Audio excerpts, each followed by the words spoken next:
Marcelo, boa tarde, ouvintes, né, da Rádio Rio Madeira, Zona Sul. Te agradece mais uma oportunidade para a gente estar falando aqui para o seu público, né, Zona Sul, né, na qual eu resido há muitos anos.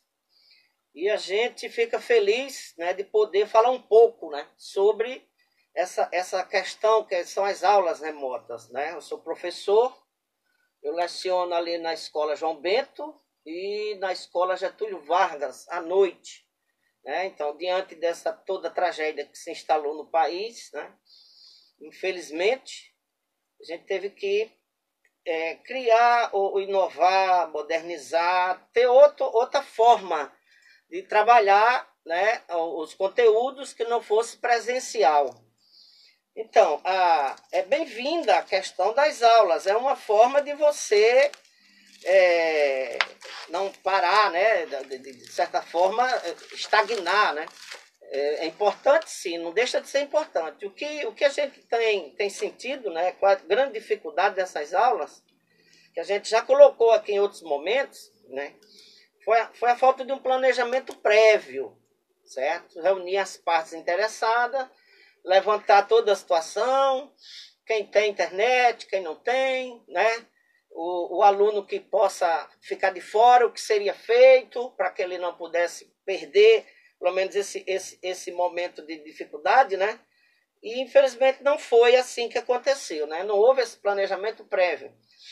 No decorrer dessa situação, claro, veio cursos, veio treinamento, veio uma série de fatores, mas o governo ele esquece, às vezes, que o professor leciona em duas escolas. E, às vezes, aquele treinamento, numa escola, ele está em outra, com as suas atividades, né, na sala remota. Ou, no meu caso, né, eu leciono à noite. Então, durante o dia, eu tenho outra atividade. Não estou exercendo, né, mas a gente está em casa também, através da internet, né, respondendo, trabalhando e assim por diante. Então, houve um atropelamento nessa questão do tempo, certo? É importante? É importante, né? O que a gente lamenta e às vezes fica triste, né, diante desse problema, que a gente enfrenta um problema psicológico muito grande. Né? Você está vendo seus amigos, né, morrendo, professores aqui que você trabalhou com ele, né, há alguns anos atrás, né, morrendo com essa doença. Isso abala o psíquico nosso, né? A gente fica um pouco nervoso, fica um pouco preocupado. E o que a gente lamenta é que você estava usando uma plataforma aí, de repente trocou para outra. Se você não dominava nem essa primeira ainda, né? Aí trocamos de plataforma, certo? Quer dizer, mais uma situação inesperada que traz um transtorno, né? Eu ainda não encontrei nenhum professor para dizer que não faz, que não vou fazer, que não. Muito pelo contrário. A dificuldade nossa, a gente não tem grandes habilidades na tecnologia, certo? É um esforço muito grande que a gente tem feito para fazer essas atividades, mas essa troca de plataforma foi uma tragédia de novo, porque se você tinha ali numa plataforma, vamos supor, aqui no Getúlio, eu tinha em torno de 27 alunos na 8ª série, eu tinha 30 alunos na 7ª, um exemplo. Eu tinha 18 alunos na 6ª. Eu tinha 9 alunos na 5ª. Com essa troca de plataforma, na 8ª série hoje eu tenho 2 alunos. Na 7ª eu tenho 5. Na 6ª eu tenho 7. Quer dizer, houve um desencontro. Alguns alunos ainda não chegaram. Aí você vai ficar mandando atividade para quem fazer. Você está entendendo?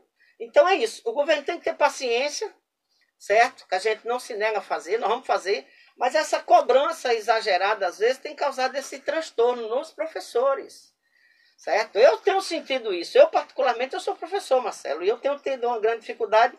Você veja que eu consegui, na plataforma do Getúlio, eu consegui, certo? Mandaram, veio no e-mail, veio lá, tá, adicionei, tá bacana.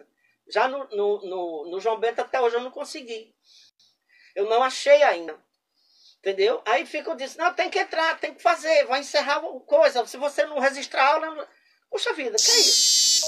Então, essa pressão psicológica que tem matado os professores. Então, a gente pede aqui, mais uma vez, encarecidamente, né, que a SEDUC, a Secretaria de Estado da Educação, através de seus órgãos, né, que acompanham todo esse processo, que eles tenham um pouco mais de paciência com essa inovação, com essa novidade, né, porque os professores têm ficado muito preocupados com essa cobrança sem necessidade, Marcelo. Marcelo, eu vou dizer para você que nós vamos fazer sim, mas eu acredito que o aproveitamento disso aqui é muito pouco, Marcelo, porque nós temos mais de 60% ou 70% dos alunos que não têm participado. Quando você tinha uma plataforma com 27 alunos, um exemplo, e você passava a atividade, 6 alunos faziam, os demais não. Está entendendo?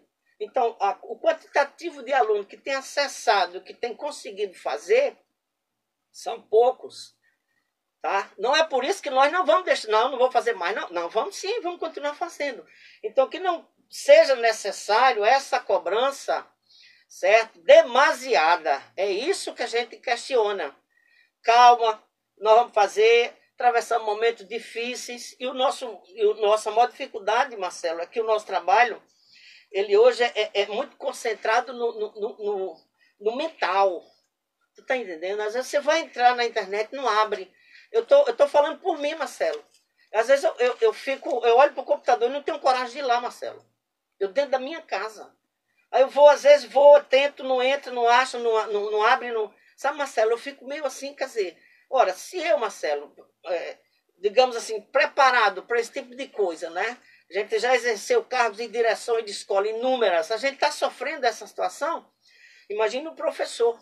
A professora em casa, que tem criança, que tem outras dificuldades, que tem outros problemas. Então, o que a gente pede, na realidade, é que a Secretaria de Estado da Educação ela tenha um pouco mais de paciência nessas cobranças exageradas. Certo? Nós vamos fazer, eles querem que faça o plano de aula, o plano de curso, o plano da semana, resista às aulas. Nós vamos fazer, Marcelo, mas é com calma. Tá entendendo? Porque tudo isso é novidade na internet. Você fazer um plano aqui é diferente. Né? Ali na internet é outra situação, é PDF, é não sei o que, é BBB. Então, tudo isso nos pegou de surpresa. Afirmo que na realidade a SEDUC tem promovido alguns cursos, alguns treinamentos, tem. Mas às vezes você está no outro horário, em outra escola ou em outra atividade, e às vezes você não consegue, digamos assim, fazer esse aperfeiçoamento. Então fica aqui o nosso pedido, né, a SEDUC, que ele tenha mais calma com os professores, porque nós vamos ter que ter um retorno, e a minha preocupação maior agora é exatamente com essa questão do retorno, Marcelo. Certo? Ok, já vamos falar sobre isso. Vou pedir aqui para o que esteja sendo feito. Sobre essa aula presencial, professor, fala um pouquinho para a gente.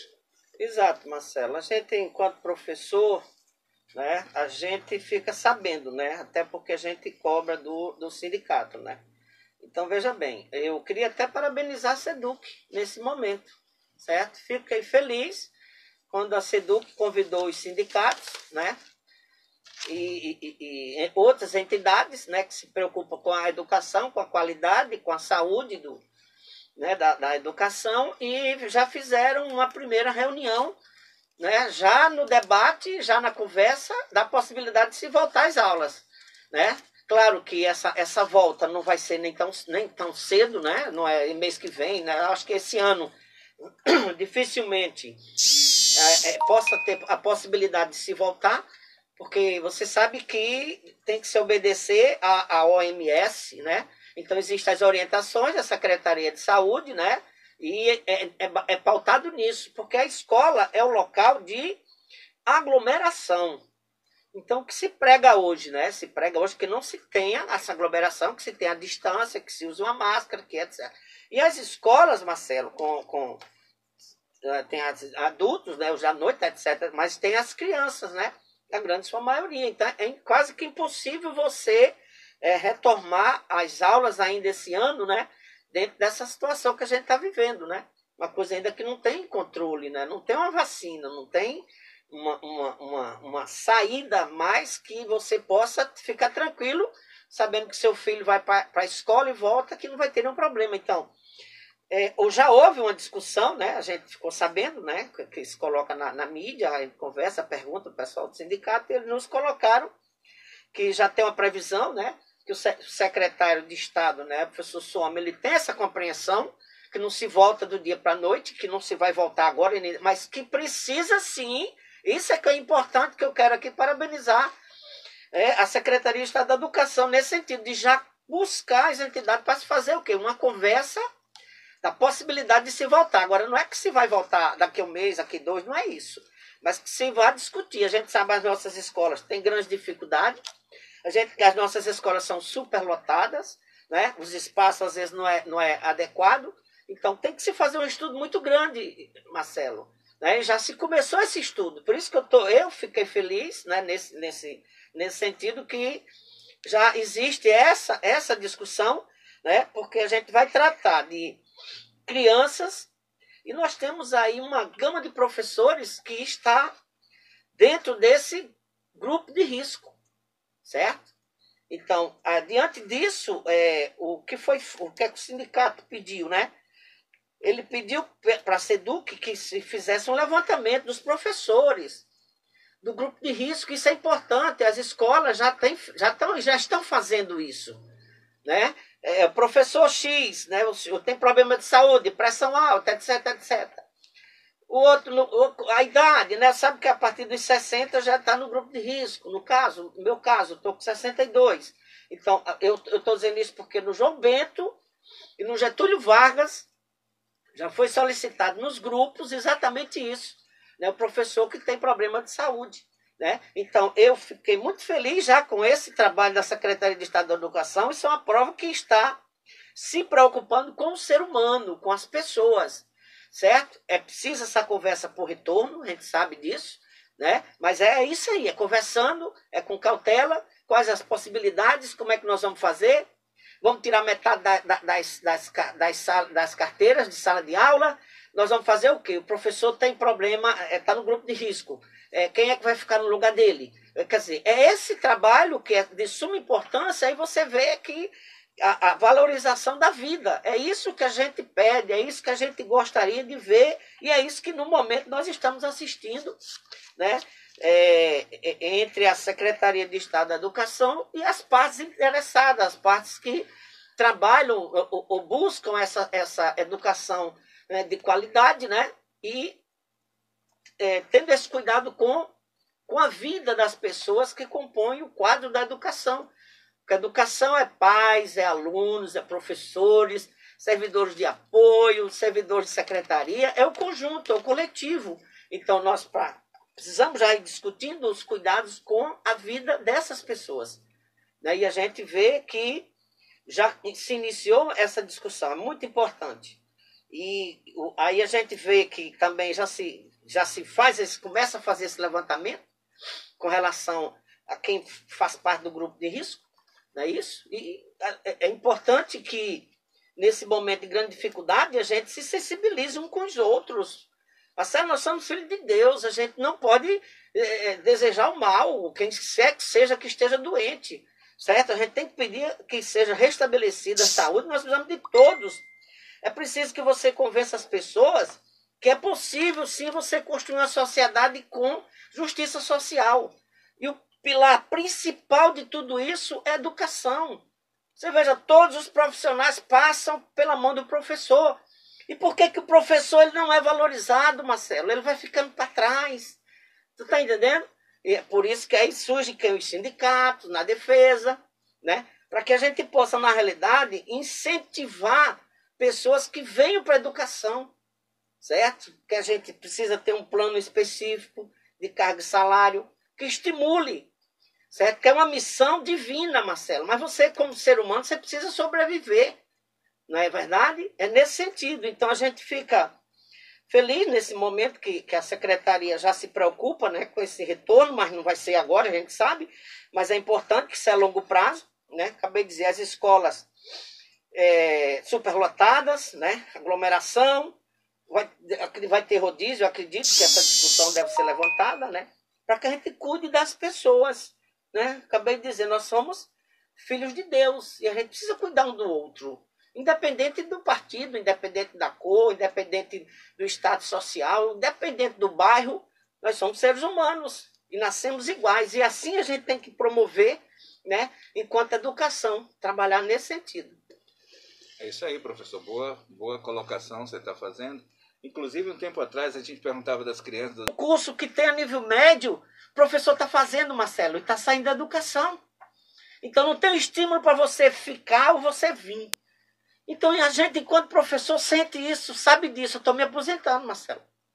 Certo? E nesse sentido é que eu assumo uma nova missão para continuar meu trabalho em defesa da educação. Professor, e qual é a rede social? Avisa aí para quem está assistindo pelo meu Face, quem pode compartilhar para conhecer um pouco a tua história. Eu sempre falo aqui, pessoal, esse ano nós temos o diferencial. Você pode conhecer o seu pré-candidato através da rede social. Você pode chegar lá e pesquisar professor Joelson, e você vai poder conhecer o seu pré-candidato através da rede social, que ele já anotou ali, ele já vai falar. Está criando uma nova página.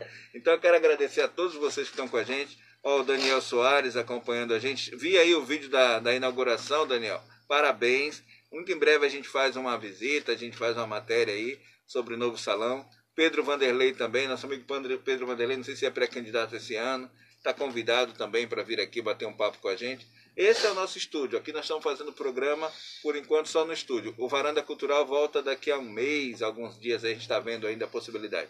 Hein, professor, qual seria a rede social para... Então, a gente tem hoje, o Marcelo e ouvintes, aí, pessoal que está nos assistindo também, nós temos hoje um Face, né, Facebook, que é Prof. Joelson Queiroz, né? Acho que Prof. Joelson você vai achar. E nós temos também o WhatsApp, né? Que é o telefone, né? É mais fácil. Né? Que é o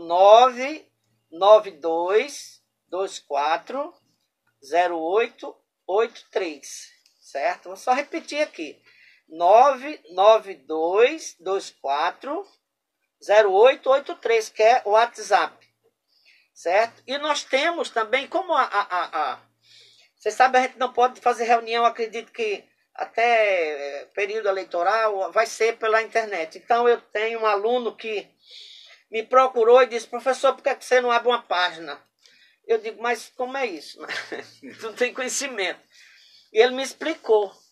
Você compra o domínio, não sei o quê, e tal. Eu digo, então vamos fazer. Então, eu comecei isso ontem, né? Muito em breve vai estar no ar, vai estar divulgado, mas a minha página vai ser professorjoelson.com.br, certo? Vai ser exatamente essa página onde a gente vai conversar muito, né? Ouvir muito, porque é importante ouvir vocês, né? Eu fico feliz quando meus ex-alunos de 10, 15 anos atrás, 20 anos atrás, ligam para mim, certo? Outro dia eu passei ali na 7 de setembro de máscara, né? Que eu tive que resolver uma situação lá no centro. E uma aluna me olha, professor Joelson, eu digo, como é que tu sabe? O senhor não mudou a cara, mais de 20 anos, só a mesma cara. Eu digo, é porque eu estou na fase do maracujá. Só murchando, então não mudei. Eu digo, de máscara, mulher, não acredito não, porque... Né? Tudo bem que eu não vou te conhecer, que tu era uma criança ainda, né? Quinta série, etc. Uma moça, uma senhora. Então... eu fico feliz porque eu tenho esse grande incentivo, né? Principalmente dos meus alunos, professores que conhecem a gente nessa luta toda desde 87 até 2020. Né? Temos também alguns admiradores que nos conhecem através de outras pessoas. Isso nos deu credibilidade, Marcelo, para aceitar esse desafio. Tá entendendo? Então, muito em breve, nós vamos estar com a página, né? professorjoelson.com.br, que já começamos a providenciar ontem. E fico feliz se você, meu aluno, ex-aluno, professor, né, tiver tiver alguma indagação, tiver algum questionamento, tiver alguma sugestão, para que a gente possa, né, se chegar lá, com certeza exercer com dignidade e com caráter, que foi o que eu aprendi com meus pais, né, Marcelo? Eu cheguei aqui em 84, em Porto Velho, e o cara disse, pô, tu não tem nada na vida? Tenho sim. Cheguei em 84, Marcelo. Eu tenho uma casa aqui no Coab e tenho um carro. Por quê? Porque eu não tenho apego a bens materiais, Marcelo. Para que eu quero fortuna? O que eu ganhei até hoje foi com o meu suor. Tu tá entendendo? Então não tem necessidade de buscar outros caminhos para conquistar o bem material, porque você não leva nada. Então é necessário que a gente, enquanto cristão, aprenda isso. Você precisa lutar para ter uma dignidade, né? Uma vida saudável, né? Uma casa, um carro, se for o caso, uma bicicleta, uma moto, né? E ter condições decentes de viver, ter água potável e assim por diante. É nesse sentido que a gente, né, luta e batalha para que todos possam ter acesso. Né? Nós não queremos nada anormal, nada que não seja possível, não é verdade? A ganância e a ambição tem que ter limites. Então, a minha ganância, a minha ambição tem limites. Tem um carro, tem uma casa. E a minha riqueza maior, minha fortuna maior, é exatamente os amigos e meus ex-alunos que entram no meu Face, que me elogiam. Eu fico muito agradecido, né? Porque foi uma luta grande chegar até hoje, né? De 87 até 2020, em sala de aula, sempre em sala de aula, Marcelo. É isso aí, professor. A gente parabeniza o seu trabalho, parabeniza essa luta. Certo? Professor, vamos encerrar. Eu quero deixar mais 5 minutinhos para o senhor falar um pouquinho mais para esse nosso público da Zona Sul de Porto Velho. Deixar o convite feito, que é muito bom receber o senhor aqui. Então, por enquanto, continua essas aulas pela internet aí e a possibilidade de voltar só daqui a uns 3, 4 meses a aula presencial. Mas pelo menos a SEDUC já está ouvindo os sindicatos, é isso? Só para relembrar. Exato, Marcelo. Só para a gente relembrar, né? SEDUC convida as partes interessadas, né, na educação, sindicatos, entidade, conselho municipal, estadual, Ministério Público, né, e já abre um grande debate com relação ao retorno, certo? Claro que esse retorno não vai ser para agora, daqui a 1 mês, 2 meses, 3 meses, não é isso. Mas é um estudo prévio para que a gente possa, né, proteger essas vidas, né, Marcelo? Principalmente das crianças, né? Os professores, né, também do grupo de risco, né, já se faz, a gente pede, né, já foi solicitado um levantamento desses professores, que nós vamos ter uma gama grande de professores, né, dentro desse grupo de risco. Quando o professor às vezes não tem a idade de 60, de tal, tem 40, mas muitos dos professores, eles têm problema de pressão alta, de não sei o quê, colesterol, essa coisa toda. Então, está sendo feito esse levantamento. Esse levantamento requer prazo, requer dias, isso demora um pouco, né? A gente sabe que as escolas têm grandes dificuldades, né? Superlotadas, né? Vai ter que ter a metade dos alunos, vai ter que preparar, conversar com o pai, preparar a criança, que o pequeno é que é difícil, né, Marcelo? O grande, mais ou menos, você consegue ainda alguma coisa. A escola tem que estar preparada lá para receber álcool gel, máscara, etc, etc. Então, isso é uma coisa, eu diria assim, a médio e longo prazo. Esse retorno, né? Diferente de um comércio, de um mercado, é adulto, é não sei o quê. E às vezes você vê que nem isso eles conseguem obedecer às orientações, né? Que é o distanciamento, que é aquela coisa toda. Imagine uma escola, né? onde nós vamos encontrar muitas crianças, certo? Então, nesse sentido, a gente fica aqui, né, elogia até a Secretaria de Estado da Educação, né, que já se antecipa, né, e chama as partes para conversar. Isso é importante, né, é um processo onde todos participam, né, vem o diálogo, vem as sugestões e vão discutindo, né. Eu acredito que esse ano, Marcelo, dificilmente se retoma as aulas, talvez no final do ano se faça um ensaio em alguma escola, né, tira metade das cadeiras, já para ver como é que vai ser, fazer um ensaio. Talvez possa acontecer, mas eu acredito que, se Deus quiser e Deus permitir, né, que a gente tem muita fé em Deus, né, que esse período de dificuldade nós vamos superar, né, nós vamos superar isso, fé em Deus, né, vamos mentalmente nos recuperar, porque a gente também está muito abalado, Marcelo, com muita morte assim, né, das pessoas próximas da gente. E a vida segue, né? Nós, como eu disse agora há pouco, Marcelo, nós somos cristãos, né? Adoramos, a gente não tem, digamos assim, essa coisa de fanatismo, né? A gente acredita, sim, em Deus, uma pessoa que veio, que lutou pela humanidade, que morreu na cruz, injustiçado, uma série de fatores. Então a gente precisa também, Marcelo, se organizar nesse caminho, tá entendendo? Se organizar nesse caminho. O que é que ele veio? Ele veio lutar por uma sociedade com justiça social. É tão prático, é tão simples, quando a gente quer fazer, né? A gente se distanciou muito, né? E observou muito a questão material, certo? Toda essa pandemia veio trazer isso, Marcelo. certo? Veio trazer isso. O que adianta uma grande empresa rica, etc, etc, etc. Todo mundo praticamente quebrando devido a essa pandemia, certo? Mas as empresas, Marcelo, se recuperam. Né? Há um incentivo do governo, há um financiamento, etc. E a vida não. A vida, se a gente perdeu, é só uma, né? E a gente precisa zelar por ela. Porque eu acredito, Marcelo, que cada um tem uma missão a cumprir aqui na Terra. A gente tem uma missão. Mas a gente encontrou um mundo tão perverso e às vezes a gente perdeu esse caminho, certo? Perdeu, digo até alguns, perderam a humanidade, ser humano, né? Quando você ascende ao poder, muitas vezes você esquece que você precisou daquelas pessoas simples, humildes, prometeu, chegou ao poder e não fez. E você, ao invés de fazer, né? Você está retirando pouco, né? Da boca do trabalhador. O pouco que se tinha, você não tem mais. Então a gente precisa zelar por uma sociedade com justiça social. E esse processo, essa conquista, Marcelo, depende de todos, Marcelo. Depende de mim, depende de você, depende do meu ex-aluno, depende dos meus alunos, depende do meu vizinho, de todos. É preciso que a gente faça uma grande reflexão e encontre o caminho correto, Marcelo. O caminho correto é construir uma sociedade com justiça social. Marcelo, você não pode dormir em paz sabendo que seu vizinho não tem um pão para comer, Marcelo. Como é que a gente consegue viver?